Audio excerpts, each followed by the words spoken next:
मी सिद्धार्थ मोहिते एक चहा तुमच्यासोबत या विशेष मुलाखतीच्या कार्यक्रमात सर्वांचं मनस्वी स्वागत करतो।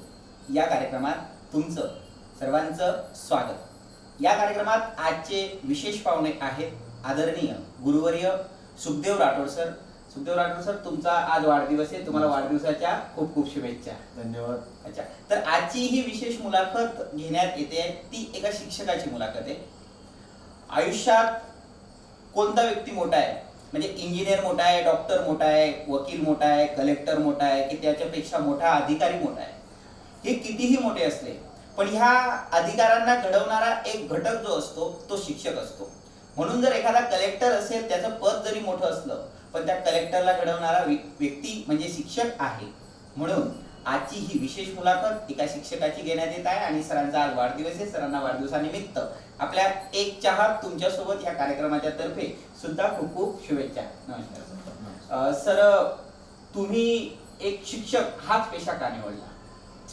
तसं शिक्षकी पेशामध्ये येण्याचं माझं कधी स्वप्नातही नव्हतं, पण मी शिकत असताना इयत्ता 12वीला असताना माझ्या शिक्षणाला ब्रेक लागला आणि त्यावेळी मी असा विचार करत होतो की आता आपण परिस्थिती आमची खूप घरची परिस्थिती खूप नाजूक होती। 4 भाऊ, वडील एस टीमध्ये कंडक्टर आणि एवढं मोठं घर एका वडिलांच्या छोट्याशा पगारावरती चाललं जायचं आणि त्याच्यात शिक्षणासाठी इतर गोष्टींसाठी खूप आई वडिलांच्या ससेवर पडलं आणि ते थांबवण्यासाठी मग माझं शिक्षण थांबलं आणि मी असा विचार करू लागलो की आपण एखादा छोटा मोठा व्यवसाय करावा आणि त्यासाठी मग मी त्या दृष्टीनं विचार करायला सुरुवात केली आणि घरच्यांना मी कल्पना सांगितली। तर मला घरच्यांनी विरोध केला की आमचा मुलगा छोटा मोठा उद्योग करेल, आम्हाला लोक काय म्हणतील, कारण व्यवसायाकडे पाहण्याचा दृष्टिकोन समाजाचा फार वेगळा होता। आणि मग असं वादविवाद झाल्यानंतर मग आमच्या घरी माझे वडील एका संस्थेचे पदाधिकारी होते आणि मग तिथून त्यांच्याकडं नेहमी शाळेच्या कर्मचाऱ्यांची ये जा असायची आणि नेमकं असं चालू असताना एक कर्मचारी आमच्या संस्थेचे घरी आले वडिलांच्या सहीसाठी आणि मग त्यांनी तो वातावरण बघितल्यानंतर त्यांनी विचारलं वडिलांना की बा काय सुरू आहे, आणि ते आमच्या घरोब्याचे संबंध असलेले ते कर्मचारी होते जे माझ्या वडिलांना पाहुणे आणि आईला बहीण मानायचे। त्यांनी विचारल्यानंतर वडिलांनी सांगितलं की याचं असं असं झालं, याचं शिक्षण थांबलं, 12वीला अडचण आली असा एक विषय राहिल्यामुळे मग याला तो म्हणतो की मग व्यवसाय करतो आणि मग त्या निमित्तानं मग आमचे थोडेसे मतभेद आहेत। आम्ही म्हणतो की व्यवसाय करू नको, पुन्हा विषय दे आणि पास हो आणि मग पुढं तुझं शिक्षण चालू राहील। म्हणजे व्यवसाय आणि नोकरी याच्यामध्ये तुमच्या घरात वाद होते, एकंदरीत चर्चा होती। बघा, सगळ्यांना एक हा युनिफॉर्म कडे असं बघून एक असं वाटत असेल की एक शिक्षक आहे आणि शिक्षकांचा युनिफॉर्म जरा वेगळा आहे। विशेष करून या सरांबद्दल जर बोलायचं म्हटलं तर एक शिक्षक म्हणून कमी आणि त्यांच्याकडे एक युनिट आहे RSP अँड CD, म्हणजे road safety petrol and civil defence. सगळ्यात जास्तीत जास्त वेळ हे RSP आणि सिव्हिल डिफेन्स ह्या विषयासाठी देण्यासाठी प्रयत्न करतात। सर, RSP आणि सिव्हिल डिफेन्स म्हणजे काय, म्हणजे याच्याबद्दल सखोल माहिती जर RSP म्हणजे हा विषय पोलीस विभाग आणि शिक्षण विभाग यांचा जॉईंट विषय आहे। जो विषय काही वर्षापूर्वी जेव्हा महाराष्ट्रामध्ये विद्यार्थ्यांचं अपघाताचं प्रमाण खूप वाढलं तेव्हा पोलीस विभागाला इकडं मनुष्यबळ देणं शक्य नव्हतं विद्यार्थ्यांचा अपघात कमी करण्यासाठी, आणि शिक्षण मग त्यांनी त्यांची जी वाहतूक शाखा असते त्या वाहतूक शाखेतले काही प्रशिक्षित लोक त्यांनी शाळांमध्ये पाठवले आणि तिथून शिक्षकांना आणि विद्यार्थ्यांना प्रशिक्षित करायचं, वाहतुकीचे नियमन कसं करायचं, वाहतुकीचं नियम कसं पाळून आपण सुरक्षित राहायचं, रस्त्यावर चालताना कसं सुरक्षित आपण प्रवास करायचा, याचं प्रशिक्षण शाळेमध्ये द्यायला लागले। आणि तेव्हापासून मग महाराष्ट्र शासनाने असं ठरवलं की हाच ट्रॅफिकचा विषय आपण शाळेच्या स्तरावरती सुरू करून मुलांना प्रशिक्षित करायचं, शिक्षकांना प्रशिक्षित करायचं आणि या अपघाताचं प्रमाण कमी करायचं। म्हणून त्याचं नाव सुरुवातीला होतं रोड सेफ्टी पेट्रोल, म्हणजे रस्ता सुरक्षा दल। त्याच्यानंतर कालांतराने त्याच्यात बदल झाला, त्याचं नामकरण झालं वाहतूक सुरक्षा दल आणि नागरी संरक्षण संघटना। त्याच्यामध्ये 5 विषय शिकवले जातात: पदकवायत, प्रथमोपचार, अग्निशमन, ट्रॅफिक कंट्रोलिंग आणि रेस्क्यू ऑपरेशन म्हणजे आपत्ती व्यवस्थापन, हे 5 विषय 6वी पासून तर 10वी पर्यंतच्या मुलांना याचं प्रशिक्षण दिलं जातं, ज्यामुळे मुलांचं आपत्ती व्यवस्थापनाचं प्रशिक्षणही मिळतं आणि त्याच्यात वाहतुकीचं प्रशिक्षणही मिळतं, कायद्याचं ज्ञान मिळतं आणि परेड, प्रथमोपचार हे विषय असल्यामुळे मुलांना लहानपणापासून शिस्त पण लागते. त्यामुळे चांगले नागरिक घडायला शाळांमधून सुरुवात होते ह्या विषयामुळे. आणि त्यामुळे आमच्या शाळेमध्ये जवळपास 92 पासून हे युनिट माध्यमिक आश्रमशाळा म्हणजे जी चव्हाण माध्यमिक आश्रमशाळा करगाव या शाळेमध्ये 32 वर्षापासून हे युनिटची सुरुवात झाली आणि आजपर्यंत आमच्या शाळेतले हजारो मुलं तिथून प्रशिक्षित होऊन फोर्समध्ये नोकरी करत आहेत. काही पोलीस विभागामध्ये आहेत, काही आर्मीमध्ये आहेत, काही पॅरामिलिटरीमध्ये आहेत. आमच्या एका गावाची 100 मुलं त्याच्यामध्ये फोर्समध्ये आज काम करतात आणि आमची शाळा निवासी असल्यामुळं त्या निवासामध्ये 250-200 मुलं असतात. त्यांचं खूप मोठं प्रमाण आहे, म्हणजे असे 400-500 मुलं आज फोर्समध्ये आणि वेगवेगळ्या क्षेत्रांमध्ये असणारे ते वेगळे. असं या विषयाचं वाहतूक सुरक्षा दल आणि नागरी संरक्षण हे या विषयामुळं आमच्या शाळेला एक वेगळी गती, वेगळी दिशा आणि एक वेगळी ओळख मिळाली आणि त्यातून गोरगरिबाचे ऊस तोडणाऱ्यांची मुलं खूप मोठ्या प्रमाणावर फोर्समध्ये भरती झाली आणि ते बेसिक ट्रेनिंग तिथं दिलं जातं. फोर्समध्ये जे शिकवलं जातं, फोर्सचं जे काम आहे तेच मुलांना आम्ही शिकवतो आणि छोटे छोटे मुलं जेव्हा आपत्ती व्यवस्थापनाचं प्रशिक्षण घेत असतात तेव्हा त्यांचे ते कर्तव्य आणि प्रात्यक्षिक पाहून मोठे मोठे अधिकारी जेव्हा शाळेत व्हिजिट देतात ते सुद्धा त्यांचं प्रात्यक्षिक बघून थक्क होतात. आणि हे आश्रमशाळेमध्ये काय शिकवलं जातं, असं काय विषय हा, मग त्यांना सर्व एक्सप्लेन करून सांगावं लागतं आणि जेव्हा त्यांना कळतं तेव्हा ते पण म्हणतात की असे विषय शालेय स्तरावरती जर शासनाने सुरू केले तर आपल्याला फोर्स मोठी ठेवण्याची गरज पडणार नाही आणि फोर्सला लागणारे जे मनुष्यबळ ते पण खूप कमी करावं लागेल आणि त्याचा फायदा गोरगरिबाच्या मुलांना शिस्त घडवण्यासाठी, राष्ट्र घडवण्यासाठी शिस्तीचं खूप महत्त्व असतं. आणि म्हणून काही देशांमध्ये कंपल्सरी लष्करी शिक्षण 2 वर्षाचं घ्यावं लागतं आणि मगच त्यांना कुठली नोकरी किंवा पुढचं शिक्षण दिलं जातं. तर त्याची सुरुवात आमच्या शाळेनं 32 वर्षापासून करगावमध्ये करून सुरू केली. म्हणजे 32 वर्षापासून हे युनिट तुम्हीच सांभाळत आहे का? हो, मी सांभाळतो. मी वयाच्या 19व्या वर्षी तिथं लागलो. तेव्हा माझं शिक्षण नव्हतं, 12वी पर्यंत शिक्षण होतं, पण मग नंतर मग D.Ed, ग्रॅज्युएशन, B.Ed मी सेवा सुरू असताना हे पत्राद्वारे शिक्षण पूर्ण केलं आणि त्यानंतर हे युनिटचं पण काम सुरू होतं. असं तुम्ही बोलताना असं बोलले की RSP आणि सिव्हिल डिफेन्सच्या माध्यमातून पोलीस प्रशासनाला मदत होते. हो. आता हा उद्देश वास्तवात खरंच सक्सेस दिसतो का तुम्हाला? या उद्देशाचा आता वास्तवात उतरताना दिसतो का? वास्तवात उतरताना दिसतो, पण आता परिस्थिती अशी त्या विषयाची की मी जेव्हा 92ला प्रशिक्षण घेतलं, मी 19 वर्षाचा होतो. त्या काळामध्ये जे प्रशिक्षित झाले शिक्षक आम्हाला प्रशिक्षण देण्यासाठी, आता जे महाराष्ट्र पोलीस विभागामध्ये DGP आहे, director general of police, Laxminarayan साहेब, ते आम्हाला ट्रेनिंगला होते. ते तेव्हा सुरुवात त्यांची जळगाव जिल्ह्यामध्ये जेव्हा झाली तेव्हा ते DYSP पदावर होते. आज ते पोलीस महासंचालक आहेत महाराष्ट्राचे आणि ते आम्हाला प्रशिक्षण द्यायला होते. तेव्हापासून जे ट्रेनिंग घेतलेले लोक आता भरपूर प्रमाणावर सेवानिवृत्त झाले. त्याच्यानंतरचं प्रशिक्षण जळगाव जिल्ह्यात आयोजित न झाल्यामुळे आता त्या प्रशिक्षित शिक्षकांची संख्या खूप कमी झाली आणि त्यामुळं चाळीसगाव तालुक्यात आणि जळगाव जिल्ह्यामध्ये मोजक्या शाळांमध्ये हा विषय सुरू आहे, पण त्याचे आउटपुट खूप आहे.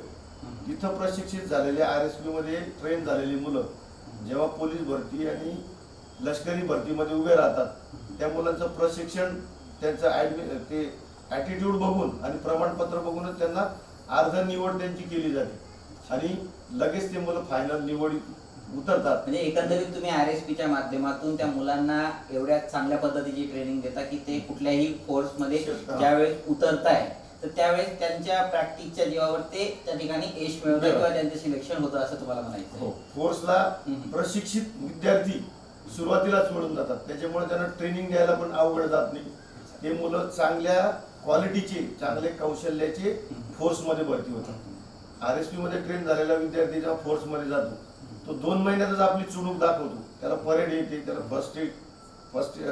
प्रथमोपचार येतं, फायर फायटिंग येते, आपत्ती व्यवस्थापनाला कसं हाताळायचं हे येतं, ट्रॅफिक कंट्रोलिंग येतं आणि डिसिप्लिनमध्ये पक्का असतो तो मुलगा.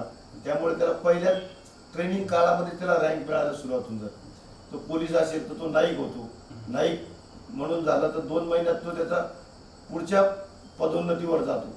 त्याच पद्धतीनं लष्करामध्ये सुद्धा अशाच पद्धतीनं जे मुलं 4-4, 6-6 महिन्यामध्ये रँक मिळवतात, प्रमोशन मिळवतात, मोठ्या मोठ्या प्रकारचं कर्तव्य आणि उत्कृष्ट सेवा देतात आणि तिथे ते चमक दाखवून मोठ्या मोठ्या पदांवरती आज आमच्या शाळेतले मुलं अधिकारी पदावर, मिलिटरीमध्ये अधिकारी आहेत, पोलीसमध्ये अधिकारी आहेत. त्यामुळे त्यांचा फायदा फोर्समध्ये जाणाऱ्या मुलांना खूप होतो. सर, एकंदरीत आपण आर्मीकडे खूप रिस्पेक्टने बघतो, कारण की आज आपण जर या देशामध्ये जर सुरक्षिततेत म्हणजे सुखाचा घास किंवा सुखाची जी झोप आपण जी घेत आहोत, या सगळ्यांचं श्रेय म्हणजे आपल्या इंडियन आर्मीला जातो. मग ते तिघही दल असो, ही दलाची ज्या वेळेस त्यांच्याकडून सराव करून घेतला जातो त्यावेळेस त्यांना ट्रेनिंग दिली जाते. ही ट्रेनिंग एवढी खडतर असते की ट्रेनिंगला गेलेले मुलं ते ट्रेनिंग त्यांना सहन होत नाही आणि त्या ट्रेनिंग मधून ते घरी निघून येतात. असं तुमच्या विद्यार्थ्यांच्या बाबतीत झालंय का की गेलाय आणि तो वापस निघून आला? आमच्या असे विद्यार्थी आहेत पण ते ट्रेनिंगला कंटाळून परत नाही आले. आता काही मुलं करगाव मधलेच भरती झाले, ट्रेनिंग झालं, पोस्टिंग झाली, ते ड्रायव्हर कॅटेगरीची मुलं होती. ते गाडीच्या ताफ्यामध्ये जेव्हा जम्मू काश्मीर मला त्याची नेमणूक होती तेव्हा तो गेला आणि त्याच्या ताफ्याच्या 2-3 गाड्या पुढच्या आणि 2-3 गाड्या मागच्या उडाल्या बॉम्बस्फोटामध्ये. जेव्हा त्या गाड्या चेडू सारख्यावरती उडायच्या आणि त्यांची ब्लास्ट व्हायची ते बघितल्यानंतर त्या मुलानं फोर्स सोडली, म्हणजे भीतीमुळे सोडली.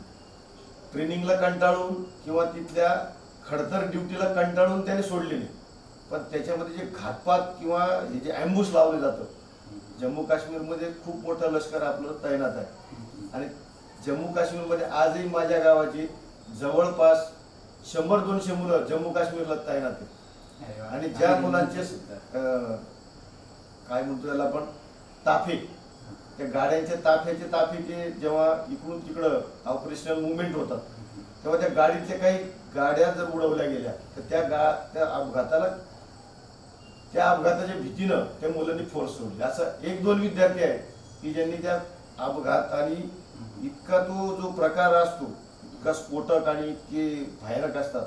हे आपण सर्व लोकांनी जेव्हा जम्मू काश्मीरला एक घटना झाली होती त्याच्यामध्ये आपले 40 कमांडो किंवा 40 जवान अक्षरशः चिंधड्या झालेले होते, ते आपण सर्व देशातल्या लोकांनी पाहिले. अशा पद्धतीने त्यांनी बघितल्यानंतर त्यांचं कच्च्या मनाची ते होते, त्यांनी फोर्स सोडली आणि संपूर्ण पैसा त्यांनी भरून दिला आणि दुसऱ्या सर्व्हिसमध्ये लागले. असे पण मुलं आमच्या होते, पण फार मोजके. पण जाणाऱ्यांची आणि तिथं कसब दाखवून वेगवेगळ्या प्रकारचे प्रमोशन, पदोन्नत्या आणि त्याच्यामध्ये कौशल्य दाखवणाऱ्या मुलांची संख्या खूप मोठी आहे. तर आमच्या शाळेत शिकलेले एक मुलगा आहे दीपक कैलास राठोड, तो भरती झाला एक शिपाई म्हणून, पण नंतर जेव्हा त्या महाराष्ट्र शासनानं फोर्स 1 नावाचं एक युनिट बनवलं की जे युनिट दहशतवाद्यांशी किंवा अतिरेक्यांशी लढण्यासाठी महाराष्ट्र पोलिसांनी तयार केलं होतं, जे ATSच्या धर्तीवर झालं, अँटी टेररिस्ट स्क्वॉड, ज्याच्या धर्तीवर तयार झालेलं. त्याच्यामध्ये त्याला गोल्ड मेडल मिळालं. आणि असे अनेक मुलं पॅरा कमांडो आहेत, NSG कमांडो आहेत, ब्लॅक कॅट कमांडो आहेत BSFची. असे एक मुलगा आमचा कमांडोना ट्रेन करणारा प्रशिक्षक आहे, ज्ञानेश्वर राठोड नावाचा, मोरडुंगरीचा निवासी विद्यार्थी होता. असे खूप सारे मुलं आज आपण फोर्समध्ये आमच्या करगावमध्ये खूप चमकलेले, खूप चमकदार कामगिरी असणारे. आणि ते मुलं जेव्हा सुट्टीमध्ये गावाकडे येतात तेव्हा तिथल्याच माझी विद्यार्थ्यांना त्या सुट्ट्यांमध्ये 1 महिना सुट्टी घेऊन येतात, पण ते 1 महिना शाळेमध्ये येतात, त्या मुलांना ट्रेन करतात आणि त्या मुलांना पुन्हा भरतीसाठी प्रोत्साहित करून नवनवीन मुलं दरवर्षी 5-10 मुलं आमच्या गावाच्या. तुम्ही जे मुलं घडवले ते आज म्हणजे इतर मुलांना प्रशिक्षण देण्यासाठी येतात. सर, RSP आणि सिव्हिल डिफेन्सच्या माध्यमातून तुम्ही आपत्कालीन जर स्थिती आली तर त्यातून बाहेर कसं पडायचं या सगळ्या गोष्टींच्या विद्यार्थ्यांना ट्रेनिंग देतात. माझ्या माहितीनुसार तुम्ही जर एखाद्या बिल्डिंगला जर आग लागली आहे म्हणजे तिथं जर जाळ आहे तर त्यातून कसं सुटायचं याच्यासाठी अक्षरशः 5वीच्या किंवा 7वीच्या मुलींना म्हणजे फार लहान लहान मुलींना तुम्ही दुसऱ्या माळ्यावरून खाली सोडता स्ट्रेचरच्या माध्यमातून. सर ह्या गोष्टीची तुम्हाला भीती नाही वाटत का, किंवा त्या मुलांना भीती नाही वाटत का दुसऱ्या माळ्यावरून खाली येताना जर समजा म्हणजे या गोष्टीची अशी रिस्क नाही वाटत तुम्हाला? पालकांच्या बद्दल काय मत आहे तुमचं? रिस्क असते, पालकांनाही ते कौतुक वाटतं, पण जेव्हा त्याचं प्रशिक्षण मी असल्यामुळे म्हणजे प्रशिक्षण घेतलेलं असल्यामुळे आणि त्याच्या मनातली भीती त्यांना आधी मोटिवेशन करावं, मोटिवेशनल स्पीच वगैरे द्यावं लागतं. त्यानंतर हे कशासाठी करायचं आपल्याला. आता त्याचं एक उदाहरण द्यायचं झालं तर गुजरातमध्ये एक घटना झाली होती. अकॅडमीमध्ये UPSC MPSC ची तयारी करणारे मुलं, गुजरातचे तरुण मुलं जे वेल क्वालिफाईड होते, त्यांना याचं प्रशिक्षण न मिळाल्यामुळे त्या बिल्डिंगमध्ये आग लागली. त्या मुलांनी दुसऱ्या तिसऱ्या मजल्यावर उड्या टाकल्या आणि त्याच्यात बरेच तरुण मुलं, वेल ग्रॅज्युएट मुलं अपघातात मरण पावलं. पण आमचा 5वीचा मुलगा अशी जर दुर्घटनेला सामोरा गेला तर तो स्वतः वरून एकटा रेस्क्यू स्वतःला करू शकतो. याचं प्रशिक्षण आम्ही वर्षभर मुलांना देतो. मुलांना वरून दोर कसा टाकावा, खालून कसं मदत मिळवायची, वरून कसं खाली यायचं, याचं सातत्याने त्यांना प्रशिक्षण आणि त्याचं समुपदेशन दिल्यामुळे अशा प्रकारचं प्रशिक्षित ते असतात आणि त्यामुळे त्यांना त्याच्यामध्ये आवड निर्माण होते. उलट ते लोकांना साहस दाखवण्यासाठी 5वीचा मुलगा असेल, 7वीचा असेल, 10वीचा असेल, तो आवडीने करतो आणि ते सर्व कौतुक त्यांचं प्रात्यक्षिक बघून मुलं, पालक खूप प्रभावित होतात आणि पालकांना एक समाधान असतं की माझा मुलगा 5वीला जर याचं प्रात्यक्षिक करू शकतो, तो स्वतःला तर वाचू शकतो पण दुसऱ्यालाही वाचू शकतो. याचा आत्मविश्वास जेव्हा मुलामध्ये पाहतो तेव्हा त्या पालकाला सुद्धा समाधान वाटतं की आपण एका चांगल्या स्टँडर्ड शाळेमध्ये, की जी शाळा जगायला शिकवते, जगवण्याला, वाचवायला शिकवते, अशा शाळेत मी टाकलं. याचं समाधान पालकांना असतं. म्हणजे शिक्षकांनी जर लक्ष घेतलं तर शाळा जगायला पण शिकवते आणि वाचायला पण शिकवते. एवढं अनन्य साधारण असं महत्व शाळेत. सर तुम्ही बाल वयातच त्यांना आहे ना अशी खडतर अशी ट्रेनिंग देतात आणि ही खडतर अशी ट्रेनिंग घेऊन माणूस आर्मी किंवा कोणत्याही फोर्स मध्ये गेल्यानंतर तो जेव्हा तुम्हाला भेटायला येतो आणि तुम्ही त्याला शुभेच्छा देतात तेव्हा त्याच्याकडून एक जेव्हा शब्द निघतो, सर हे तुमच्यामुळे, ह्या वाक्याकडे कसं बघता तुम्ही? म्हणजे तेव्हा तुमची फिलिंग काय असते? तो जेव्हा असं सांगतो तेव्हा मला असं जाणवतं की मी घेतलेला पगार, शासनाकडून घेतलेला हा चांगल्या कामावर खर्च झाला आणि तो घेतलेला पगार मी कष्टाचा घेतला असं मला भास होतं. कारण ह्या मुलांना ट्रेनिंग देणं किंवा त्यांना चांगल्या प्रकारे आत्मविश्वास देऊन त्यांच्या पायावर उभं करणं ही खूप मोठी गोष्ट आहे. आजकाल शिक्षणामध्ये फक्त शिक्षण दिलं जातं, त्याला जगण्याचं कौशल्य किंवा त्याला पायावर उभं राहण्याचं स्किल हे दिलं नाही जात आणि त्यामुळे आज शिक्षणाकडे पाहण्याचा लोकांचा, समाजाचा दृष्टिकोन बदलत चालला. बरेच लोक शिकून झालेले किंवा शिक्षण करत असलेले शिक्षित आणि सुशिक्षित ज्या वर्गाला समजतो आपण, त्यांचा सुद्धा शिक्षणावरून भरोसा उडणार आहे. कारण म्हणतात ते शिकून काय करणार आहे, कुठं नोकरी मिळणार, ना धड शेतीचा राहणार ना धडा नोकरीचा राहणार, असा विचार समाज करायला लागला. त्याला कारण आहे आपण स्किलयुक्त शिक्षण, त्याला जगण्याचं स्किल देणारं, स्वतःला वाचण्याचं, दुसऱ्याला वाचवण्याचं स्किल देणारं, कौशल्य देणारं शिक्षण आपण त्यांना बालवयातून दिलं तर खऱ्या प्रकारे आपल्या देशातून चांगली पिढी घडेल, शिस्तबद्ध समाज घडेल आणि तो समाज नुसतं नोकरी करण्यासाठी तयार नाही होणार, तर तो देशातल्या लोकांना वाचवण्यासाठी तयार होणारी नवी पिढी आपण तयार करतोय, याची जाणीव समाजाला होती. सर तुम्ही पगारचा विषय बोलले. आता मध्यंतरी जर बघितलं तर महाराष्ट्र सरकार हे शिक्षकांचा पगार कसा कमी करता येईल याच्यावर विचार करत होतं. का असं वाटतं त्यांना, असं का वाटलं? कारण त्याचं असं विचार करायला शासनाला आमच्या लोकांनी भाग पाडले, शिक्षकांनी. कारण आज बघतो सरकारी शाळा आणि खाजगी शाळा भरमसाठ फी घेते आणि काहीतरी शिक्षण देते, पण ते शिक्षण फक्त कारकुनी शिक्षण देते आणि ज्या सरकारी शाळा आहेत त्याच्यामधले शिक्षकांना इतर कामं लावली जातात आणि खरं विद्यार्थी घडवण्याचं ट्रेनिंग त्या शिक्षकांना मिळत नसतं. माझ्यासारखा शिक्षक जो नोकरी करून शिकला आणि त्याने प्रशिक्षण घेतलं, फोर्सचं प्रशिक्षण घेतलं आणि त्याच्यामुळे जे कॉन्फिडन्स मला मिळालं त्या प्रशिक्षणामुळं, तसे त्या शिक्षकांना सुद्धा असं प्रकारचं प्रशिक्षण दिलं पाहिजे सेवेत असताना की तो चांगल्या पद्धतीनं घडवत, पण तशी मानसिकता आता शिक्षकांमध्ये कमी व्हायला लागली. शिक्षकाच्या घडवण्याची डोक्यात मानसिकता. शिक्षकाच्या डोक्यात एकच असतं की 11 वाजता मी शाळेपर्यंत कसा पोचेल आणि 5 वाजता घरी कसा येईल. मधल्या काळामध्ये मुलांना काय दिलं, कसं दिलं आणि किती दिलं याचा विचार करायला तो तयार नाही. आणि ह्या मानसिकतेमुळे सरकारचं आणि समाजाचा दृष्टिकोन शिक्षकाकडे पाहण्याचा बदलतो. आणि हे जेव्हा शिक्षक बदलेल, हा दृष्टिकोन जेव्हा बदलेल, तेव्हा खऱ्या अर्थाने विद्यार्थी घडतील. खऱ्या अर्थाने समाजाकडे पूर्वीसारखा दृष्टिकोन समाजाचा विकसित होईल शिक्षकाकडे पाहण्याचा. कारण शिक्षकाकडे पाहण्याचा पूर्वी खूप वेगळा दृष्टिकोन होता. आजही तसा दृष्टिकोन काही शिक्षकांच्या बाबतीमध्ये असतो.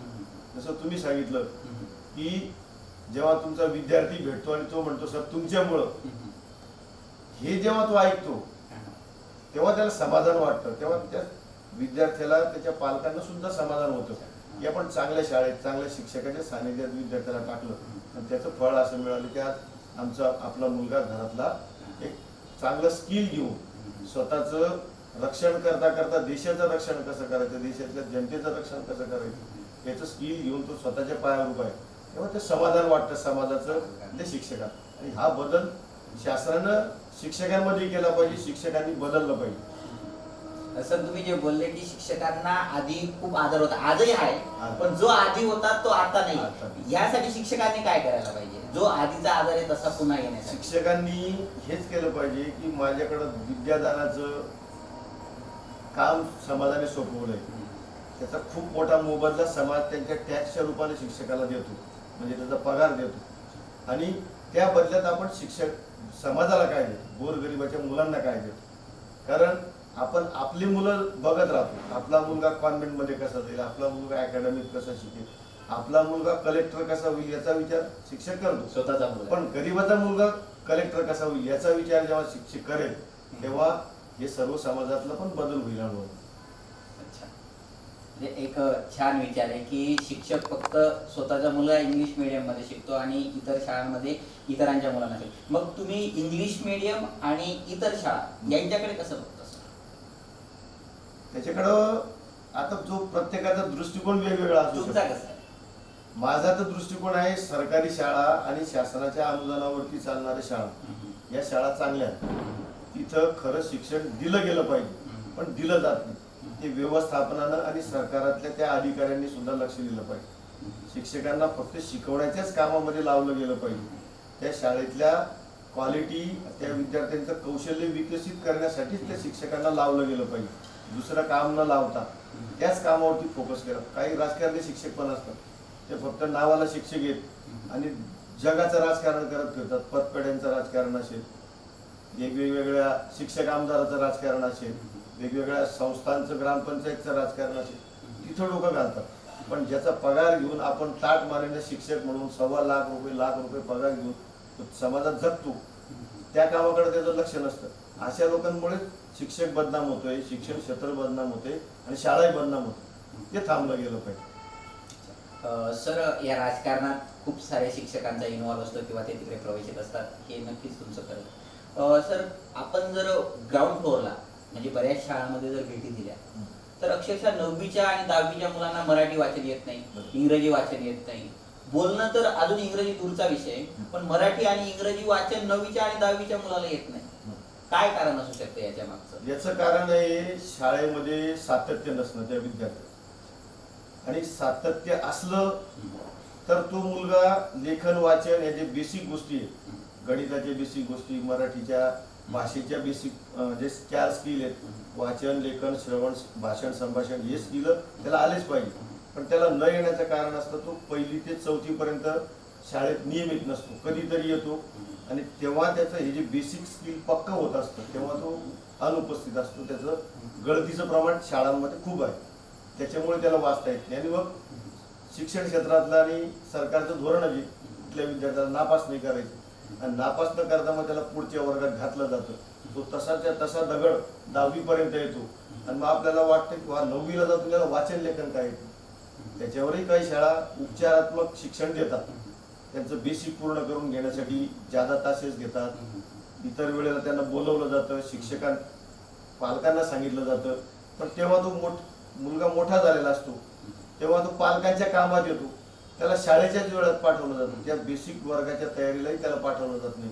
तेव्हा आपल्याला हे आढळून येतं की या मुलाला 9वी 10वीला आला पण वाचन येत नाही. तर मुलांचं सातत्य हे शाळेमध्ये असलंच पाहिजे. नुसतं वाचन लेखनच नाही तर बाकीच्या गुणांवर कौशल्यांवर सुद्धा भर तेव्हा तो रेग्युलर असेल तर त्याच्यावर दिला जातो आणि तो खऱ्या अर्थाने विद्यार्थी करतो. आता मी शिकत असताना मी फार मोठ्या कॉन्व्हेंटमध्ये इंग्लिश मिडियममध्ये शिकलेलो नाही. माझं 1ली ते 3री जिल्हा परिषदेच्या शाळेत झालं. 3री ते 7वी पर्यंत नगरपालिकेच्या शाळेत माझं शिक्षण झालं आणि त्याच्यानंतर खाजगी संस्थेच्या राष्ट्रीय विद्यालयामध्ये 8वी ते 10वी पर्यंत माझं शिक्षण झालं. मलाही त्यावेळेला काही फारसं 4थी 5वी पर्यंत काही उमजत नव्हतं. पण मी जसं जसं माझं सातत्य शाळेत वाढलं, सतत शाळेत जायला लागलो, शिक्षकांचं ऐकायला लागलो, त्या वातावरणामध्ये आपोआप वाचन लेखन हे थोडं वाढायला लागलं आणि हायस्कूलपर्यंत बऱ्यापैकी मी तयार झालो होतो. तोपर्यंत सुद्धा मी साधारणच होतो. पण माझ्यामध्ये जे स्किल होतं विद्यार्थ्यांमध्ये नेतृत्व करणं, त्यांना शिस्त लावण्यासाठी ती परेड घेणं, त्याचे जे अनुषंगाने जे इतर जे उपक्रम असतात त्याच्यामध्ये सातत्याने भाग घेणं, याच्यामुळे आणि सतत दररोज शाळेत गेल्यामुळं माझं व्यक्तिमत्व घडत गेलं आणि तिथं विद्यार्थी असतानाच माझ्यातला शिक्षणातला गुण, शिक्षकाचा गुण हा प्रकर्षाने समोर येत गेला. शिक्षकांच्या सानिध्यात असल्यामुळे आपोआप शिक्षकाचे गुण माझ्यात उतरले आणि मी या क्षेत्रात स्वप्नातही न पाहिलेला असताना मी या क्षेत्रामध्ये ओढलो गेलो किंवा नियुक्त झालो. सर बघा, आता शासनाचा नियम आहे की 8वी पर्यंत सरसकट विद्यार्थ्यांना पास करा. याच्याकडे मी अशा पद्धतीने बघतो, जर एखाद्या विद्यार्थ्याला 8वी पर्यंत सरकार पास करतं पण त्या मुलाच्या मनात असा विचार येत असेल 5वीला जात असताना गेलं नाही गेलं तरी पास, 6वीला जात असताना गेलं नाही गेलं तरी पास, 8वीला पण गेलं नाही गेलं पास, ही मानसिकता त्याच्यामध्ये बिंबवली जाते आणि या मानसिकतेमुळे काय होतं, तो शाळेत जातच नाही. मग 9वीला त्याला जायचंय, 9वीला त्याला पेपर द्यायचा, 9वीला पास व्हायचंय, 10वीला पण पास व्हायचं. मग एकंदरीत 8वी पर्यंत तो अभ्यासापासून बऱ्याच अंशी बरेच विद्यार्थी लांब राहताना दिसतात.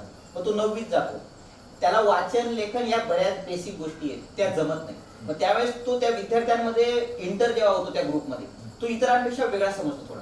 म्हणजे काय, हे विद्यार्थी हुशार आहेत जे नियमित जातात 8वी पर्यंत, त्या इतरांपेक्षा वेगळा समजतो. मग वेगळ्या समजल्यानंतर त्याच्यामध्ये एक न्यूनगंड तयार होतो की मी इतरांपेक्षा वेगळा आहे, या मुलांना खूप सारा अभ्यास येतो आणि मला येत नाही. मग याच्यानंतर काय होतं एकंदरीत सर, की त्याची शाळेबद्दलचा जो विचार आहे, जी मानसिकता आहे ती खूप निगेटिव्ह होऊन जाते आणि बऱ्याच अंशी तो 9वी 10वी कसं तरी काढतो. आणि त्याच्यानंतर पुन्हा अजून 11वीचा जर विषय आला, तिथे गेल्यानंतर थोडे आता वयाने मोठे होतात, त्याच्या विचारांमध्ये पण बदल होतो आणि त्यावेळेस तो न्यूनगंड अजून जास्त उफाळून येतो. तर त्यावेळेस मग तो शाळेपासून लांबच जातो. मग 8वी पर्यंत सरसकट पास करणे ह्या नियमाला मला तरी वाटतं की ते योग्य नाही. कारण की एखादी स्त्री आहे, तिला जर आपण 1 महिन्या किचन पासून जर लांब ठेवलं तरी दुसऱ्या महिन्याला ती त्याच पद्धतीचा स्वयंपाक करू शकेल किंवा ती तिच्या म्हणजे स्वयंपाकाला तीच रुची असेल असं नाही होणार. मग ह्या नियमात असं बदल करावा असं तुम्हाला नाही वाटत का? मुळात मुलांना सरसकट पास करा असा नियमच नाही, असा कायदाच नाही. अच्छा. शिक्षण हक्क कायद्याचा अभ्यास सुद्धा बरेचसे शिक्षक करत नाही. त्याच्यामध्ये उपचारात्मक पद्धत आहे. जो विद्यार्थी परीक्षेला गैरहजर असेल त्याचं सरळ काही शाळांचे शिक्षक पेपर टाकून घेतात. म्हणजे जो विद्यार्थी घरी आहे त्याचा पेपर दुसऱ्या विद्यार्थ्याकडून लिहिला जातो. तसं नाही करायला पाहिजे.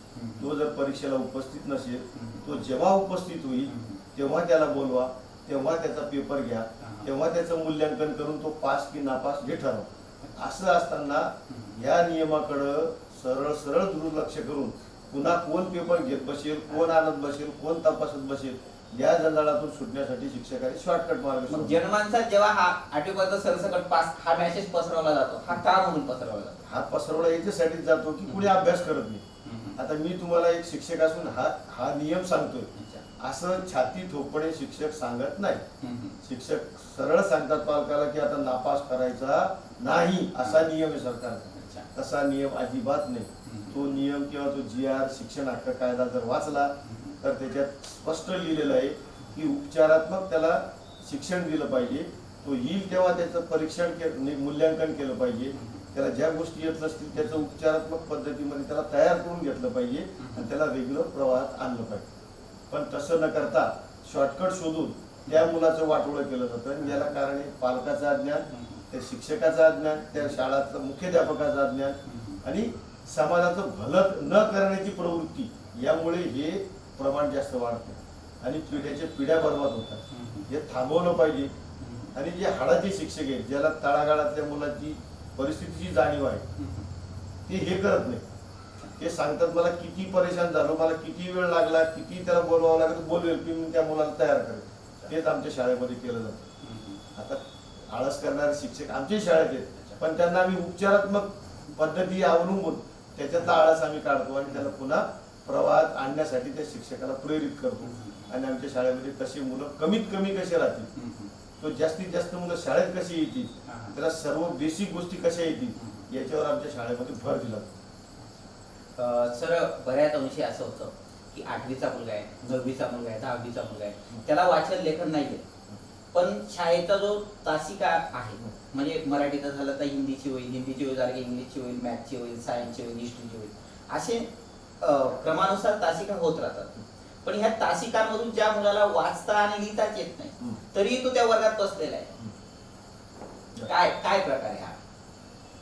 तो बसलेला आहे म्हणजे त्याला जे शिकवलं जातं तो त्याला शिकावंच लागेल. ते जे बोललं जातं ते ऐकावंच लागेल. नाही, मग याचं म्हणजे याच्यात असा काहीतरी बदल करावा, त्या मुलांना असं वेगळं बसवावं, त्यांना त्या पद्धतीचं अध्यापन द्या, असं नाही वाटत का? तसं पद्धतीनंच त्याला केलं पाहिजे.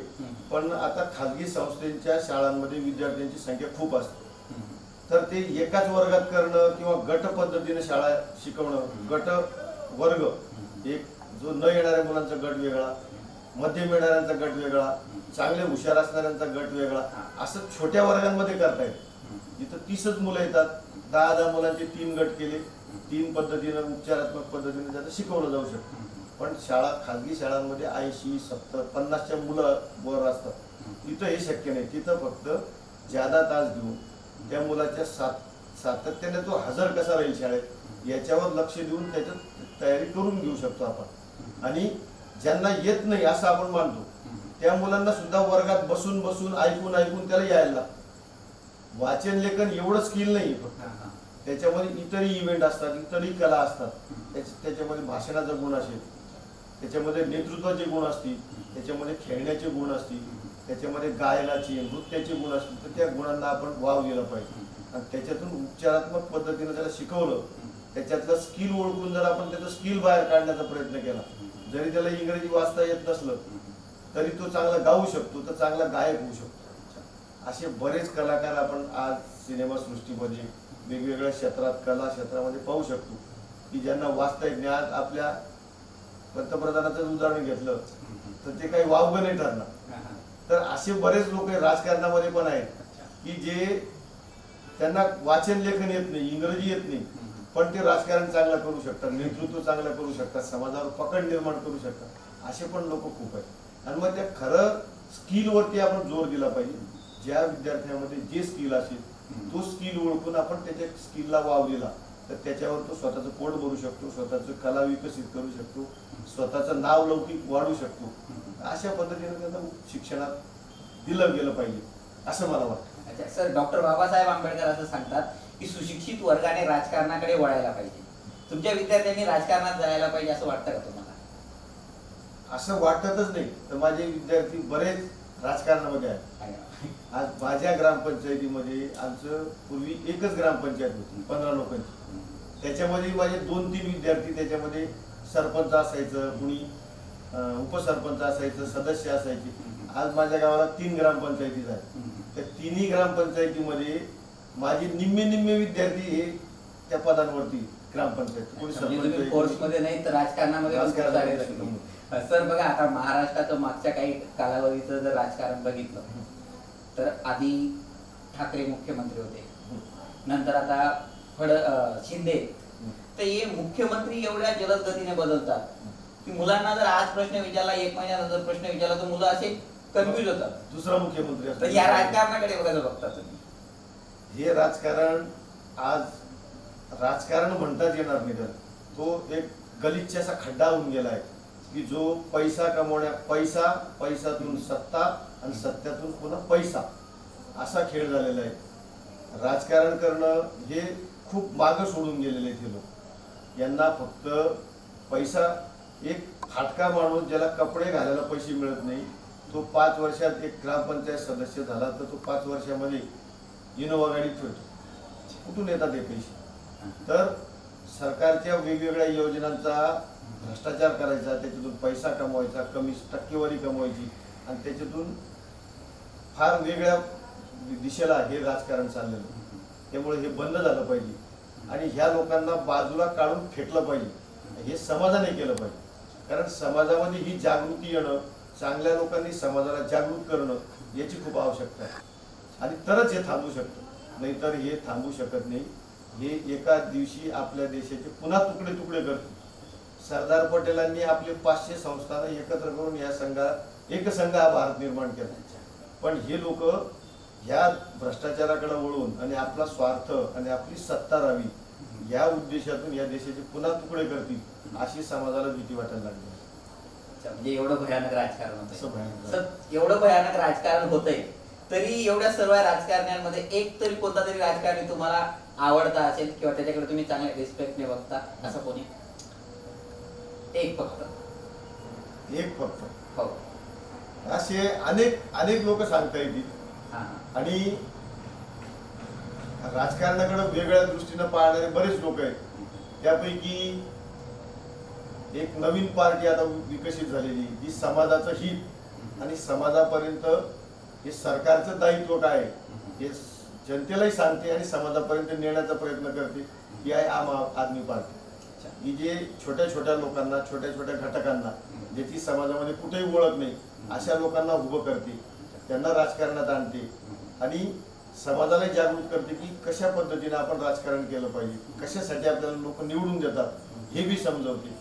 तेव्हा आम आदमीच्या काही लोकांकडे पाहण्याचा दृष्टिकोन माझा चांगला आहे की हे लोक चांगल्या पद्धतीचं राजकारण करतायत, समाज घडवण्याचं किंवा समाजाला विकसित करण्याचं राजकारण करतायत असं आता तरी वाटतंय.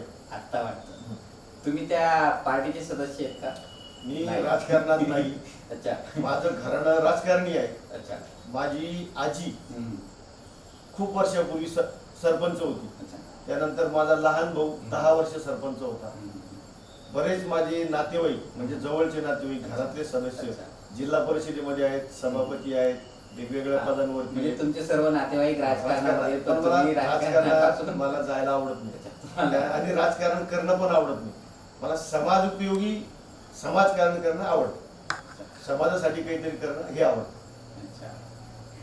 सर बघा, तुम्ही RSP आणि CD या विषयाशी खूप संबंधित आहात, पण वर्गावर गेल्यानंतर कोणता विषय शिकवता?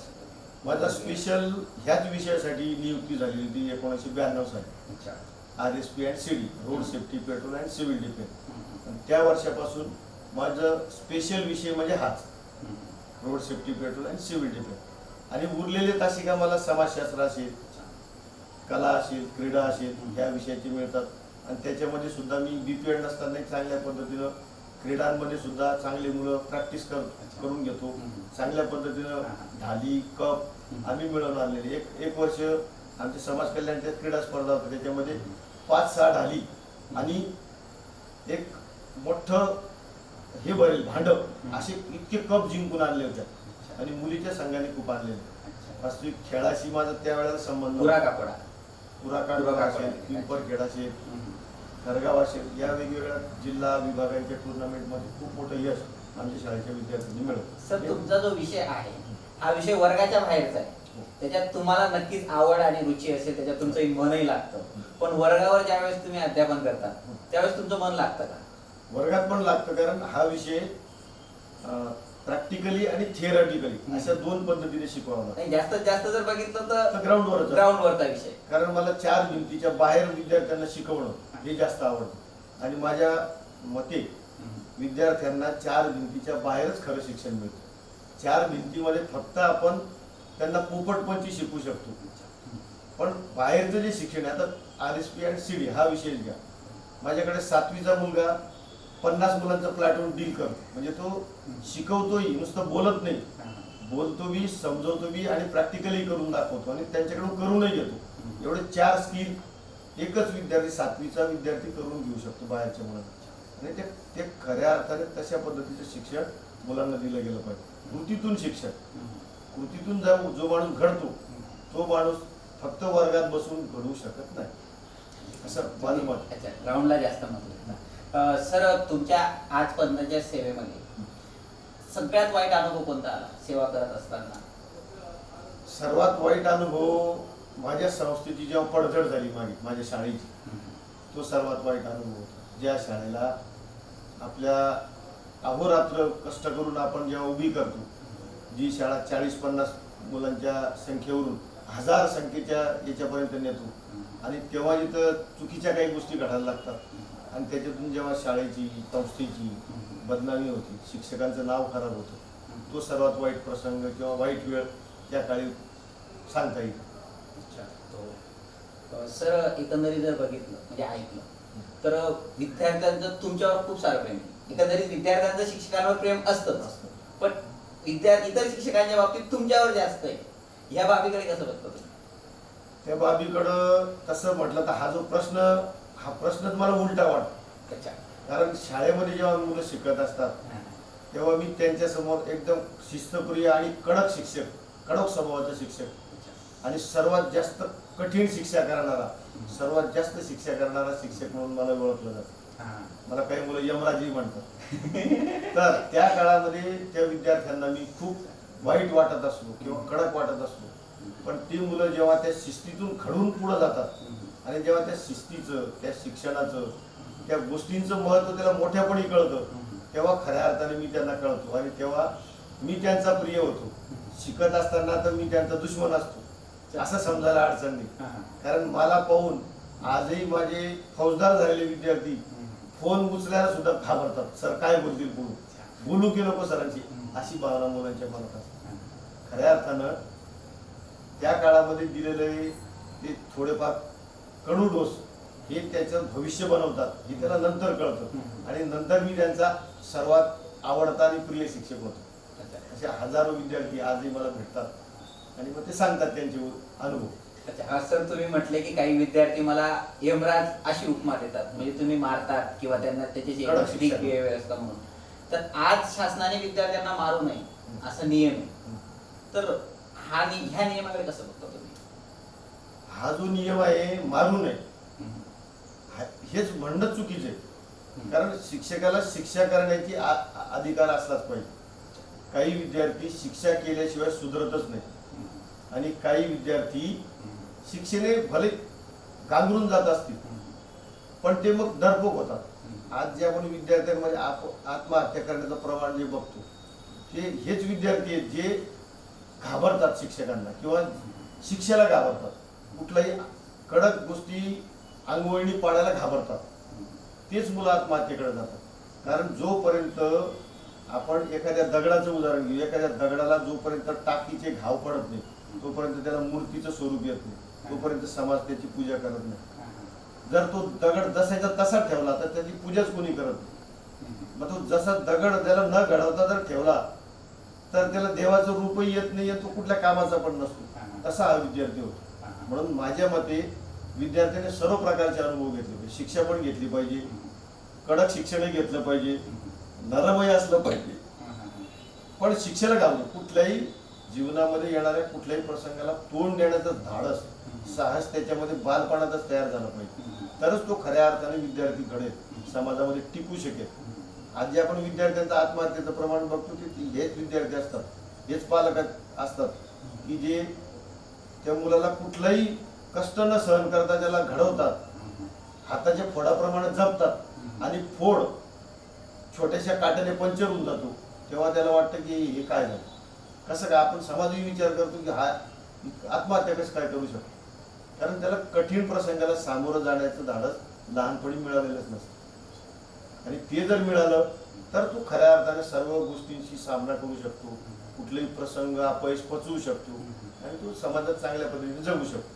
तुम्हाला असं वाटतं आजही शिक्षकांनी खूप वाजवी शिक्षा, वेळ प्रसंगी शिक्षा करायला पाहिजे, वाजवी शिक्षा ही झालीच पाहिजे. त्याशिवाय त्या मुलाचं मनोधैर्यच वाढत नाही.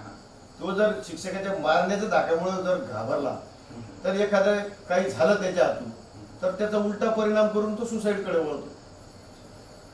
तर हे थांबवलं पाहिजे. हे थांबवण्यासाठी त्याला सर्व प्रकारांना सामोरं जाण्याचं धाडस लहानपणी आलं पाहिजे. अशा पद्धतीने त्याला डेव्हलप केलं पाहिजे.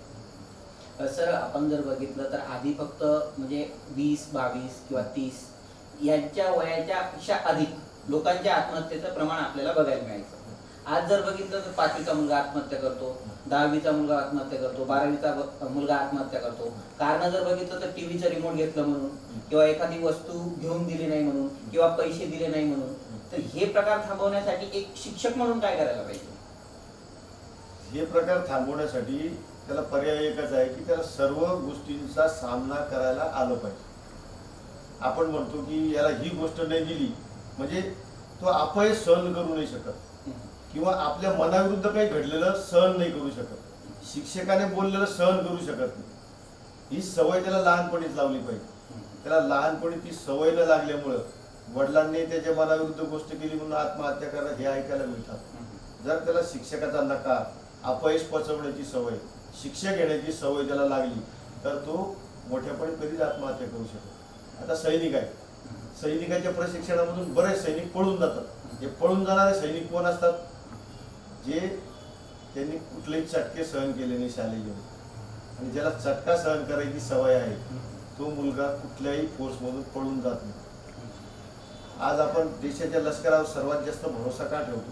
त्या लष्करातल्या जवानाला प्रशिक्षणच असं दिलेलं असतं की तो कुठल्याही प्रकरणाला प्रसंगाला सामोरं जाण्याचं धाडस त्याच्यामध्ये आलेलं असतं प्रशिक्षण काळात. आणि त्याच्याही पेक्षा खडतर प्रशिक्षण त्याने शाळा शिकत असताना घेतलेलं असतं, आणि म्हणून तो सैनिक होतो. अशा नाजूक मनाचा, मनाविरुद्ध घडलं तर पळकुटेपणा करून आत्महत्या करणारा कधी सैनिक असू शकत नाही, बनू शकत. म्हणून सर्व विद्यार्थ्यांना सर्व प्रकारचं अनुभव हे विद्यार्थी दशेतून दिले पाहिजे, तर तो चांगली नागरिक, चांगला प्रकारचा सैनिक बनू शकतो. सर, आर्मी हा आपल्या भारतातील खूप असा आदरपूर्वक शब्द आहे. या आर्मी शब्दाबद्दल 2-3 ओळीत काय सांगता? आर्मी म्हणजे या देशाचा भरोसा, फोर्स म्हणजे या देशाचा विश्वास. आणि आज आपला देश सुखानं घरामध्ये झोपतो तो लष्कराच्या आणि फोर्सच्या बळावर.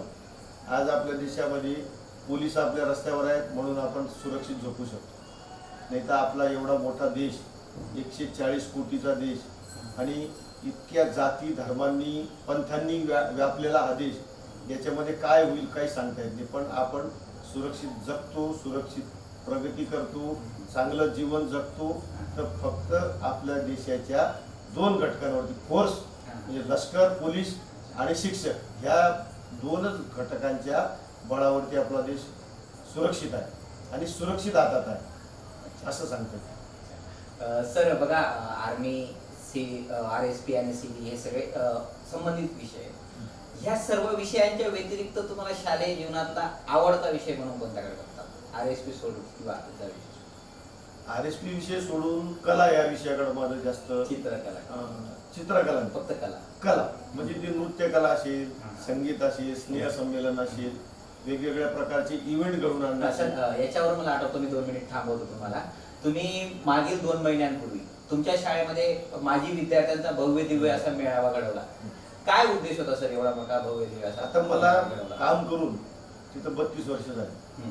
32 वर्षामध्ये आपल्या शाळेतले किती मुलं नोकरीला लागलेत, किती मुलं कोणत्या क्षेत्रात काम करतायत, किती मुलं व्यवसाय करतायत, याची आम्हाला कुठली माहिती नव्हती. ही माहिती गोळा करण्यासाठी मी अनेक प्रयत्न केले, पण ते प्रयत्न अपुरे पडायचे. थोडेफार फोर्स मधले मुलं माझ्या संपर्कात राहायचे, ते माझ्या संपर्कात होते, एक 50-100 मुलं असतील. पण 32 वर्षात आपण काय कमवलंय, काय घडवलंय, काय निर्माण केलंय याची मलाही कल्पना नव्हती, माझ्या प्रमुखांनाही नव्हती, माझ्या संस्थेलाही नव्हती. आणि हे कळावं याच्यासाठी एक कल्पना माझ्या 5-6 वर्षापासून एक डोक्यात घोळत होती की हे लागलेले किती मुलं आहेत, किती मुलं सक्सेस झाले, किती मुलं ह्या धकाधकीच्या जीवनामध्ये काहीतरी त्यांनी निर्माण केलं, बनलेत, हे तपासण्याचं एकमेव साधन म्हणजे हा मेळावा. आणि हे नियोजन गेल्या 2-3 वर्षापासून माझ्या डोक्यात होतं, पण ते शक्य झालं नाही. यावर्षी सहज एक मोहीम चालू केली विद्यार्थ्यांची कॉन्टॅक्ट करण्याचं, आणि त्याच्यातून 750 विद्यार्थी यांचा संपर्क झाला, एक ग्रुप तयार झाला. आणि त्याच्यातून ही संकल्पना जी माझ्या अनेक वर्षापासून डोक्यात होती ती राबवली. आणि 2 सप्टेंबर रोजी हजारो मुलं आमच्या शाळेतून लागून गेलेली आज स्थिर स्थावर झालेले डॉक्टर, वकील, इंजिनियर, प्राध्यापक, शिक्षक, फोर्सचे जवान असतील, पोलीस फोर्समध्ये असतील, आर्मीमध्ये असतील, अधिकारी असतील, वेगवेगळ्या कला क्षेत्रातील भरपूर मुलं आहेत. हे सर्व एकत्र आले आणि मग आमच्या शाळेनं काय कमवलं या 32-33 वर्षामध्ये हे आम्हाला दिसलं. 40 वर्षातले शिकवलेले मुलं काय काय झालेले आहेत हे आम्हाला कळालं. आणि जेव्हा ते मुलं आम्हाला भेटले, मुली भेटल्या, तेव्हा आम्हाला वाटायला लागलं की आपली ताकद काय, आपण काय निर्माण केलेलं आहे 30-35 वर्षामध्ये आणि आमची शाळा काय आहे हे जगाला दिसलं. आणि ह्या मेळाव्याच्या माध्यमातून आम्ही संस्थेला येत आहोत आपण की तुम्ही नेमलेले शिक्षक किती भरोशाचे होते, त्यांनी काय काय केलंय, इतके वर्ष हे लोक पगार घेत आहेत समाजाच्या टॅक्स मधून मिळणार, याच्यातून यांनी काय निर्माण केलंय हे संस्थेलाही पाहायला मिळालं, समाजालाही पाहायला मिळालं आणि विद्यार्थ्यांनाही पाहायला मिळालं. कारण त्यांना सुद्धा माहिती नव्हतं की आपला मित्र कुठं लागलेला आहे, तो काय झालेला आहे, तो काय स्टेटसला आहे. तर याची सर्व एकमेकांना माहिती झाली आणि एक अभूतपूर्व असा मेळावा 2 सप्टेंबरला आम्ही मागच्या 2 महिन्यापूर्वी घेतला आणि त्याच्यातून एक खूप मोठी ताकद आमच्या शाळेची काय आहे, शिक्षकांची काय आहे, व्यवस्थापनाची काय आहे हे जगाला कळालं. आणि त्याच्यातून एक संघटन आमचं तयार झालं आणि त्याच्यातून खूप मोठी मोठी कामं आम्हाला त्याच्या माध्यमातून करायची. उदाहरण द्यायचं झालं तर आमच्या शाळेला आजपर्यंत विहिरीचंच पाणी मुलं पित होते. तर ह्या मुलांच्या फंडातून 80,000चं पाण्याचं फिल्टर प्लांट आम्हाला मुलांनी उभा करून दिलं. त्याच्यातून शुद्ध पाणी हे सर्व 1,000 शिकत असलेल्या मुलांना मिळतं. त्याच्यानंतर एका मुलाने स्पीकर द्यायचं कबूल केलं, 2 स्पीकर साऊंड सिस्टीमसाठी आम्हाला 1-1 भटकावी लागते गॅदरिंग घेण्यासाठी, स्नेह संमेलनासाठी. तर एका डॉक्टरने, आमचाच विद्यार्थी जो डॉक्टर आहे, त्याने 2 स्पीकर सेट आमच्या शाळेसाठी घेऊन दिलेले. आता एक मुलगा म्हणतोय मला वॉटर हीटर घेऊन द्यायचे. निवासी मुलं थंडीमध्ये थंड पाण्यात आंघोळ करतात, त्यांना गरम पाणी मिळेल. काही मुलं RSPची किट 40,000ची किट त्या मुलांनी दिली आम्हाला. असं खूप मोठी मदत आम्हीच तयार केलेली मुलं, आम्हीच घडवलेली मुलं आपल्याच बांधवांसाठी करतायत की हे खूप मोठं संघटन त्याच्यातून उभं झालं आणि एक ताकद आमच्या शाळेची, आमच्या गावाची कळायला लागली. आपले गावातली मुलं किती तयार झाले हे कळायला लागले. आणि जो मुलगा आता नोकरीला लागतो, कोर्समध्ये जॉईन होतो, तो त्याची निवड झाल्याबरोबर तो शाळेत येतो आणि शाळेमध्ये भेटतो शिक्षकांना, शिक्षकांचे पाया पडतो, शिक्षकांचे आभार मानतो आणि आम्हाला एक छाती वर करून आम्ही त्यांच्याशी बोलू शकतो की आम्ही काहीतरी एक नवीन घडवला विद्यार्थी, समाजाला सैनिक दिला, देशाला सैनिक दिला, पोलीस फोर्सला एक जवान दिला, याचं समाधान आम्हाला मिळतं. सर, या मेळाव्यातील सगळ्यात असा सुवर्णाचा क्षण कोणता होता? सुवर्ण क्षण तो 2 सप्टेंबरचाच म्हणता येईल आपल्याला. त्या सर्व कार्यक्रमामधील कुठला होता? त्यात सर्वात कार्यक्रमामध्ये इथून पुढे नाही घडू शकत असा कोणता होता? नाही, पुढं घडू शकेल असा कार्यक्रम, अशा बऱ्याच मुलांना आम्ही तिथं संधी दिल्या, संधी उपलब्ध झाल्या. कोणाला अँकरिंगची, कोणाला कार्यक्रमाचं नियोजनाची, कोणाला इतर कामं करण्याची. आपल्या विद्यार्थ्यांसाठी, आपल्या बांधवांसाठी आपण काहीतरी लागतो याच्यासाठी खूप मुलं मेहनत घेत होती. काही मुलं 2-2 वाजेपर्यंत सोशल साईडवरती असायची आणि विद्यार्थी जोडण्याचं काम करायचं. काही मुलांनी फंड जमा करण्यासाठी अहोरात्र मेहनत घेतली. काही मुलांनी तो कार्यक्रम भव्य दिव्य कसा होईल, सर्वांचे जेवण कसे होतील, सर्वांचे सत्कार कसे होतील, सर्व एकत्रित कसे येतील, सर्वांचं मनोरंजन कसं होईल, सर्वांना तो आनंदाचा क्षण 30, 32, 35 वर्षानंतर ज्या शाळेत आपण शिकलो, घडलो, त्या शाळेत जायला मिळेल याची उत्सुकता होती. हे सर्वांना संघटित करण्याचं खूप मोठं काम त्या कार्यक्रमातून, मेळाव्यातून झालं. सर, तो जो मेळावा होता खूप असा भव्य दिव्य होता. एकंदरीत तुम्ही लोकनेते काकासाहेब जी चव्हाण आश्रमशाळा करगाव येथे कार्यरत होते. तर ते जे संस्था चालक आहे त्यांचा जर इतिहास बघितला तर त्यांनी खूप खडतर प्रवासातून या संस्था उभ्या केलेल्या आहेत आणि ते त्या कार्यक्रमाला उपस्थित होते. तर तो खडतर प्रवास आणि आज हे जे भव्य दिव्य स्वरूप होतं ते त्यांनी व्हीलचेअरवरून अभ्यासलं किंवा बघितलं, याच्याकडे तुम्ही कसं पाहता? म्हणजे त्यांच्या भावना काय होत्या? त्यांचं वय आता 85च्या वर आहे आणि त्यांनी ही संस्था असेल किंवा या संस्थेच्या वेगवेगळ्या शाळा असतील या उभं करण्यासाठी खूप मोठे परिश्रम घेतले आणि ते परिश्रम मी माझ्या डोळ्यांनी बघितले. कारण त्यांचे मित्र म्हणजे माझे वडील नानासाहेब हे खूप पूर्वीपासून ते एकत्र काम करतात. भटक्या विमुक्त समाजासाठी, अनुसूचित जाती जमातीच्या मुलांसाठी काय काय करता येईल, काय काय करावं लागेल आपल्याला, त्याच्यासाठी ते तांड्यात गेले, गावागावात गेले, मुलं समाजाला जागृत केलं, समाजाकडून फंड जमा केला आणि या फंडातूनच त्यांनी एक वसतिगृह चालू केलं आणि त्यानंतर हळूहळू अनेक इतर वेगवेगळ्या शाळा त्यांनी उभ्या केल्या आणि या शाळा सुद्धा खूप खडतर प्रवासातून उभ्या केल्या. त्याच्यासाठी त्यांनी जी मेहनत घेतली होती ती मी इयत्ता 5वीत असताना माझ्या वडिलांबरोबर मी जायचो आणि त्यांचा तो खडतर प्रवास, ती मेहनत, ते कष्ट बघितलेले आहेत माझ्या वडिलांचे पण आणि त्यांचे पण. आणि त्यांचा जेव्हा तो भव्य दिव्य सत्कार 2 सप्टेंबरला त्या दिवशी झाला, तो क्षण माझ्या सर्वात आनंदाचा क्षण होता. माझ्या 32 वर्षाच्या सर्वात मोठा आनंदाचा क्षण, पूर्ण सेवेचा कालावधी मधला तो क्षण स्वर्ण क्षण.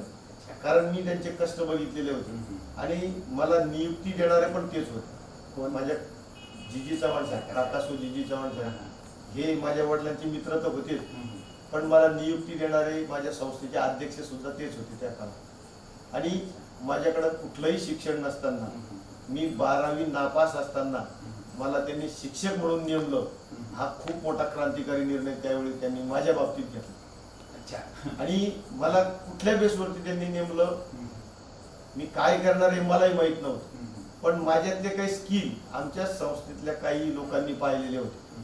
विद्यार्थ्यांचं लिडरशिप करणं, त्यांची परेड घेणं, त्यांना डेव्हलप करणं, त्यांचं नेतृत्व विकसित करणं, हे विद्यार्थी दशेतलं काम NCCत असताना, RSPचा विद्यार्थी असताना हे त्यांनी त्यांच्या लक्षात आणून दिलं. ह्याच बळावरती त्यांनी मला तिथं नेमलं आणि मला सांगितलं की तुला मी 12वी नापासाला नेमतोय. मला इथून 10वी 12वी पर्यंत शिक्षण घेतलेले मुलं इथून निर्माण करून दाखव. एका 12वी नापास विद्यार्थ्यांवरती एवढा मोठा भरोसा ठेवणं ही खूप मोठी गोष्ट होती. आणि हे एक मुरब्बी राजकारणी, एक मुरब्बी समाजकार्य करणारा व्यक्तीच हा निर्णय घेऊ शकतो. तो निर्णय त्यांनी 32 वर्षापूर्वी माझ्या बाबतीत घेतला आणि त्यांना दिलेला शब्द मी आज खरा करून दाखवला. आज हजारो मुलं मी फोर्समध्ये उभे करून दाखवले आणि त्यांना ते दाखवायचं होतं मला की तुम्ही जो भरोसा 32 वर्षापूर्वी एका 12वी नापास मुलावरती तुम्ही ठेवला, तो मी आज सार्थक करून दाखवला. तो क्षण सर्वात मोठा होता माझ्या. सर, तुम्ही असं म्हटलं की 12वी नापास असताना सुद्धा तुमची शिक्षक म्हणून नियुक्ती झाली. जर आज बघितलं तर खूप उच्च शिक्षित असे शिक्षक भरले जातात, तरी गुणवत्तेच्या बाबतीत आपण आधी पण विचार केला तर ती गुणवत्ता दिसत नाही. म्हणजे उच्च शिक्षित शिक्षक आहे, गुणवत्ता नाहीये. तुम्ही फक्त 12वी नापास होते तरी तुमच्या संस्था चालकांनी म्हणजे काकासाहेब जीजी चव्हाण यांनी विश्वास दाखवला आणि तुम्ही त्याचं म्हणजे चीज करून दाखवलं की चांगल्या पद्धतीने यश मिळवलं. याच्याकडे कसं बघता तुम्ही? आता मी जे शिक्षण घेतलं, नंतर माझं शिक्षण सेवात असताना झालं, D.Ed झालं, ग्रॅज्युएशन झालं, B.Ed झालं, आता MA पण माझं चालू आहे.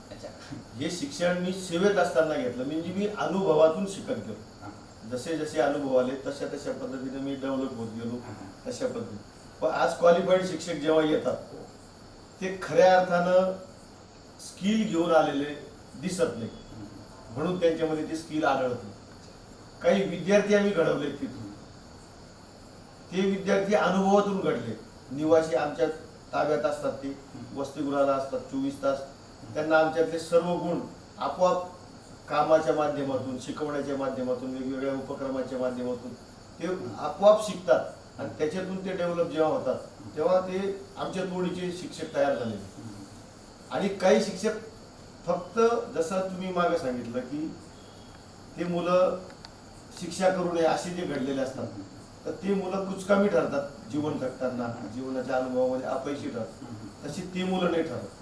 हे जे वेल क्वालिफाईड असतात ते आमच्यासारखं किंवा अनुभवातून शिकून आलेल्या शिक्षकासारखं ते तसे रिस्पॉन्स किंवा ते काय म्हणतो त्याला आपण, त्यांच्याकडून ते घडत नाही. अनुभवातून जे शिक्षण मिळतं, सानिध्यातून जे शिक्षण मिळतं, ते शिक्षण कुठेही कुठल्याही शाळेत मिळतं. खूप छान उत्तरं दिली सर, धन्यवाद. आपण सरांनी खूप छान उत्तरं दिली आणि सगळे उत्तरं आपण ऐकली आणि ऐकताना खूप सर्व काही प्रश्न असे होते की बऱ्याच अंशी आपण आर्मीच्या बाबतीत होते. आर्मी हा सर्वांचा आदराचा विषय आहे आणि ह्या मुलाखतीला आपण शेवट करत असताना शेवटचा एक टॉपिक घेऊ, तो म्हणजे रॅपिड फायरकडे जाऊ. आपण जो कार्यक्रम बघत आहात तो आहे एक चहा तुमच्यासोबत आणि त्याचा शेवटचा भाग म्हणजे रॅपिड फायर. आपण रॅपिड फायरकडे बोलूया. सर, तुम्हाला शेवटचे रॅपिड फायर मधले 5 प्रश्न विचारतो. त्या प्रश्नांची उत्तर मला 2 किंवा 3 ओळीत किंवा 2-3 शब्दात द्यायचंय, जास्त मोठं उत्तर नकोय. पहिला प्रश्न आहे सर, शिक्षक म्हणून जीवन जगत असताना सर्वात आठवणीतील क्षण. सर्वात आठवणीचा क्षण मी आमच्या शाळेमध्ये एक स्पर्धा घेतली होती. त्या स्पर्धेमध्ये आमच्या खात्याच्या संचालकांनी माझा सत्कार केला होता, तो आठवणीचा क्षण सांगता येईल. शिक्षकाकडे कोणते गुण असायला पाहिजे? शिक्षकाकडं कौशल्ययुक्त गुण असावे. कुठल्या विद्यार्थ्यामध्ये कुठले गुण आहेत हे अचूक ओळखून त्याला त्याच पद्धतीने डेव्हलप करणारा शिक्षक असला पाहिजे, त्याला शाळाचा शिक्षक म्हणतात. ऑनलाईन शिक्षण विषयी तुमचं काय मत आहे? ऑनलाईन शिक्षण चांगलं आहे, पण त्याचा मर्यादित वापर केला पाहिजे. अमर्याद वापर त्याचा झाला तर त्याचे दुष्परिणाम दिसायला. असं तुम्ही 32 वर्ष सेवा केली, आज तुम्हाला जर आवडता पद म्हटलं तर 2 ऑप्शन देतो, शिक्षक की मुख्याध्यापक? सर्वात पहिलं शिक्षक. अच्छा, शिक्षक. कारण शिक्षक हा विद्यार्थ्यांमध्ये राहतो आणि मुख्याध्यापक हा नुसता प्रशासन त्या कागदामध्ये गुंतलेला असतो.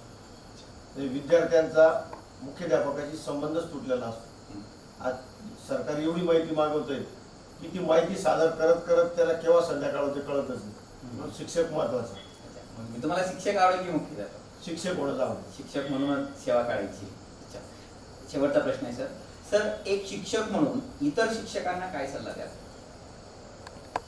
इतर शिक्षकांना मी एकच सल्ला देईन की त्यांनी पूर्ण निष्ठेनं काम केलं पाहिजे. समाजानं खूप मोठा विश्वास, या देशाची भावी पिढी आपल्या ताब्यात दिलेली असते, तिचा घात होता कामा.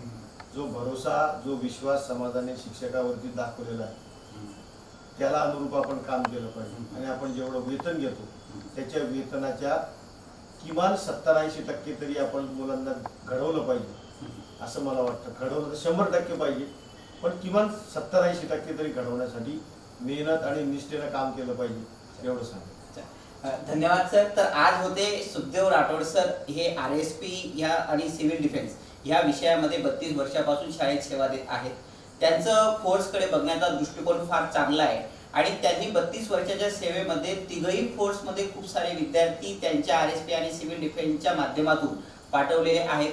त्यांनी शिक्षण आणि शाळा याच्या ग्राउंड फ्लोअरवरचे जे विषय आहेत, म्हणजे ते काही वेगळे विषय होते की जसं की विद्यार्थ्यांना वाचता येत नाही किंवा शिक्षकांचा जो घेता पगार घेत आहेत त्या पगाराच्या प्रमाणात काही शिक्षक काम करत नाही, अशी रोखठोक उत्तर आदरणीय राठोड सरांनी दिली. त्याबद्दल त्यांचं मनस्वी आभार. आपण बघत होते एक चहा तुमच्यासोबत आणि हा एक चहा तुमच्यासोबत मध्ये नेहमी अशा पद्धतीच्या मुलाखती आणि अशा पद्धतीची चांगली माणसं की जी जगापासून म्हणजे जगाला त्यांची माहिती नाही किंवा जगापर्यंत ते पोहोचलेली नाही, ते फक्त त्यांच्या स्थानिक जागेवर ते काम करत आहेत, पण त्यांचं जे काम करत आहे ते जगासमोर यावं या उद्देशाने हा एक प्लॅटफॉर्म आहे, एक चहा तुमच्यासोबत. म्हणजे याच्यामध्ये कोणी व्यावसायिक असेल, एखादा राजकारणात यश मिळवलेला व्यक्ती असेल, आमदार असेल, खासदार असेल, निव्वळ एखाद्या ग्रामपंचायतचा सदस्य जरी असला तरी त्याने ते यश मिळवलेलं आहे. असा प्रत्येक व्यक्तीला आम्ही आपल्या या एक चहा तुमच्यासोबत या कार्यक्रमात आणणार आहोत आणि या कार्यक्रमाच्या माध्यमातून त्याची जी माहिती आहे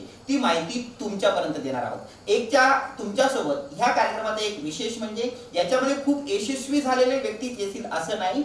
जो व्यक्ती आज त्याच्या वर्तमान दैनंदिन जीवनामध्ये संघर्ष करतोय, तो संघर्ष इतरांना खूप चांगला मेसेज देऊ शकतोय. म्हणून आजच्या दैनंदिन जीवनामध्ये जो व्यक्ती संघर्ष करतोय, यशापर्यंत पोहोचलेला नाही, तसे सुद्धा व्यक्ती आपण एक चहा तुमच्यासोबत या कार्यक्रमात आणण्याचा आपण प्रयत्न करू. तुम्ही एक चहा तुमच्यासोबत हा कार्यक्रम बघितला त्याबद्दल मी सिद्धार्थ मोहिते तुमचे मनस्वी आभार मानतो. आणि या चॅनल पासून दूर जात असताना YouTube चॅनलच्या खाली एक सबस्क्राईब म्हणून बटन आहे, त्या सबस्क्राईब हे बटन दाबल्याशिवाय राहू नका. आणि कार्यक्रम हा आहे आपला एक चहा तुमच्यासोबत. आता मी सरांसोबत चहा घेतो आणि तुम्हीही हा कार्यक्रम बघितला, तुम्हीही चहा घ्या. धन्यवाद. भेटूया पुढील कार्यक्रमात. Thank you sir.